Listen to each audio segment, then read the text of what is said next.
मुळात कर्जमाफी हा विषय 30 जूनपर्यंत जो आपल्याला मुदत दिली, त्यामध्ये आमच्या जिल्हा मध्यवर्ती बँकेचं काय नुकसान होऊ शकतं, काय अडचणी येऊ शकतं, कशा पद्धतीनं आता सरकारनं समोर गेलं पाहिजे, हे ठरणं फार महत्त्वाचं आहे. ते बैठक सरकारनं काय केलं पाहिजे याच्यासाठी आहे.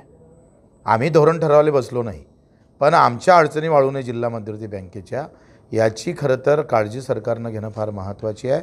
अर्थात काय होतं आहे का, आता मुळात मुद्दा काय आहे, 31 मार्चला थकीत होणार आहे आणि 30 जूनला 25ला कर्ज ज्यांनी घेतलं किंवा मे 25ला कर्ज घेतलं किंवा एप्रिल 25ला ज्यानं कर्ज घेतलं, ते काही लोक 31 मार्चला थकीत होतं, काही 30 जूनला थकीत होतं आहे.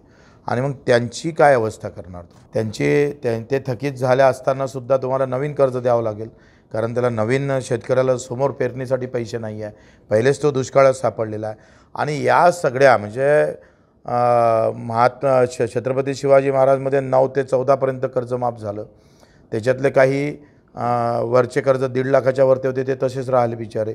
दुसरं छत्रपती शिवाजी महाराजमध्ये 2 लाखापर्यंत मर्यादा होती. उद्धव साहेबांनं जे कर्ज माफ केलं ते 15 ते 19पर्यंत माफ केलं. त्यामध्ये काय झालं का, 2 लाख कर्ज असेल त्याचंच माफ झालं. 2 लाखच्या वरती जर 10,000 असेल तर तो माफीत बसला नाही. ह्या अडचणी वाढलेल्या आहे.